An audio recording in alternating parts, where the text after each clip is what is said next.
There's something primal about stepping into cold water. Today, I am sharing my experience with a mountain river plunge at 4 degrees Celsius. That's 39 Fahrenheit. While the air around us sits at freezing point. What makes this particularly intense is the running water. Unlike a still lake, this constant flow creates a more challenging experience, as fresh cold water continuously passes over your body.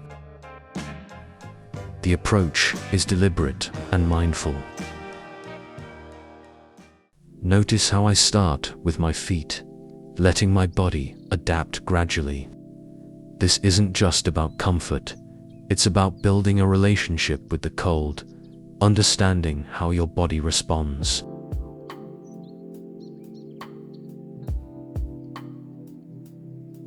As I lower myself into the water, every cell in my body is awakening.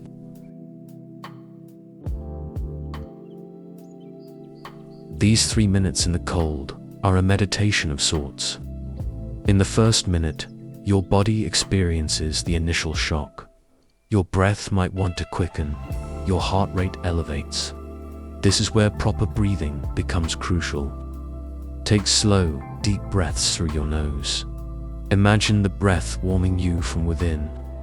Don't fight the cold. Acknowledge it, accept it. The trick is to find your control point, usually focusing on your breath, and maintaining a soft gaze helps. Some people find it helpful to count their breaths. Others prefer to focus on a distant point. Whatever keeps your mind steady. As you enter the second minute, you'll notice something interesting. Your body starts to adapt. The initial shock subsides, replaced by a kind of numbness. Keep your breathing steady. If you feel the urge to shiver, focus on relaxing your muscles instead. The cold is teaching your body resilience. Pay attention to your extremities, your fingers and toes. It's normal for them to feel cold first, but if you experience sharp pain or complete numbness, that's your signal to exit. The goal isn't to endure pain, it's to build adaptation. By the third minute, you're in a different state entirely. Your mind has accepted the situation, and you might even notice a sense of calm. Watch for signs your body sends you. A slight tingling is normal, but any burning sensation or complete loss of sensation is not. During the entire exposure, monitor your breathing pattern. If you can't control your breath at any point, that's a clear sign to end the session. Your body communicates with you. Learn to listen to it. Some days will feel easier than others.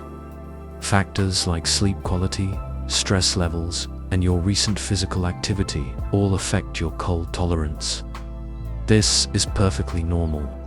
Never try to match your previous time if your body is telling you otherwise. Watch for any signs of hyperventilation. If your breathing becomes erratic or you feel lightheaded, it's time to get out. Safety always comes first. Most importantly, remember that adaptation is personal. Your experience will be unique to you. There's no competition here, only your own journey of growth and understanding your body's responses. 3 minutes is optimal for building cold adaptation while staying within safe limits. Longer isn't better. Consistency and proper technique matter more than duration. Focus on quality exposures rather than pushing for extreme times.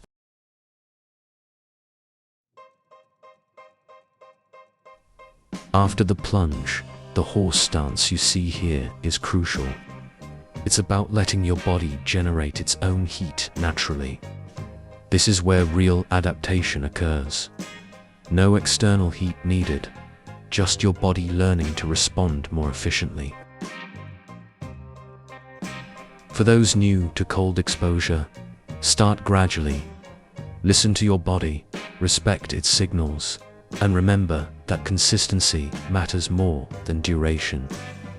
A regular, mindful practice will yield better results than sporadic, extreme sessions. For those building muscle and strength, timing these cold exposures is crucial.